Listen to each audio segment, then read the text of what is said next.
In Noble's 1994 book, Gender Wars, Talking Peace, the author shares a bit of research that captures the gist of our topic in this video.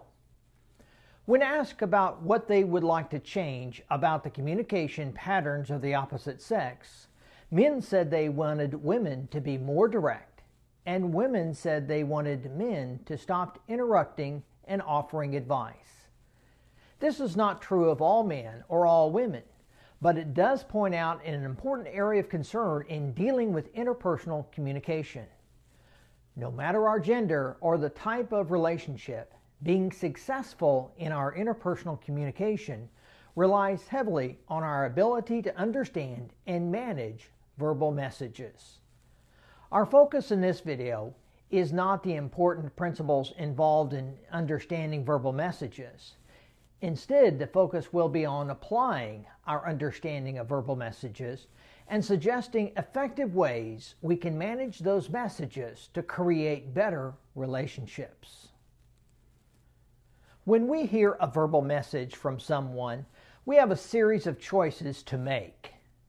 The difficulty in communication often occurs when we don't isolate those choices and make conscious decisions. Think about the last time you really misunderstood a verbal message. It was probably because of a quick, emotionally charged reaction to your initial perceived understanding of that message. Let's consider 4 choices we need to make about verbal messages. The first choice you need to make when you hear a verbal message is to not focus too intently on the details. Focus on the bigger picture. Just having the ability to talk and create verbal messages doesn't mean that everyone we speak to will excel at creating those messages. It's easy to zoom in on the detail of word choice and how they express the message. A different strategy is to remember the larger relationship or the bigger picture. Examine the context and the other person's outlook. It's a choice to focus on the bigger picture.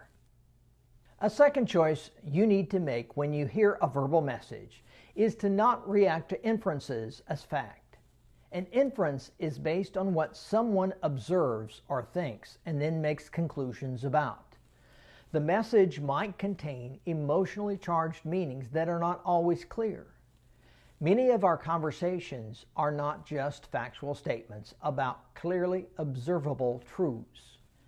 Instead, we often share and receive verbal messages that contain meanings that may or may not be verifiable or even quickly understood. The potential for conflict arises when we take a verbal message that's really an inference as fact. A wise stance to take with verbal messages that might be inferences is to consider the statement for what it is, a conclusion that someone else is making. Back away from reacting too strongly to the message as if it were a declaration of fact that needs to be challenged. Don't assume and spend time asking questions to find a clear meaning. This is a choice. A third choice you need to make when you hear a verbal message is to not be trapped by polarizing statements.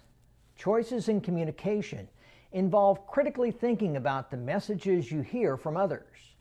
It's easy for all of us to think in terms of either or thinking that it can only be one extreme or the other. This can easily lead to stereotyping and being satisfied to label people and things into categories. Managing verbal messages means that we need to stop and listen for polarizing or labeling statements.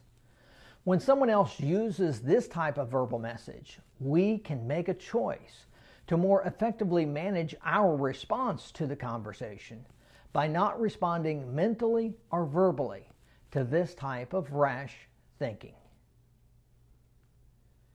The fourth choice you need to make when you hear a verbal message is to avoid static evaluation of others. We easily fall into the trap of making a judgment of someone based on a past group of messages or interactions, and we stick with that past evaluation. Let's reverse this for a moment. Are you the same person you were a year or 2 years ago? How have you grown, and how has your conversations with others changed based on reactions and interactions with others? The fact is, you are not static, and others are not static either. We must be cautious with some people, yes. But if we're talking about choices we need to make with verbal messages, one choice needs to be to allow others to grow and change. Give people that opportunity to grow. Often, what you put out in your own messages tends to be returned, positive or negative. Verbal messages are not always easy to understand and interpret. The quick, emotionally charged response to verbal messages is seldom the correct one. Break your reaction down into choices. The choice to look at the bigger picture. The choice to listen for inferences and not react to them as facts. The choice to avoid being trapped by polarizing statements. And the choice to not treat others as if they are static. We need to manage verbal messages and not let the messages manage us. See you in the next video.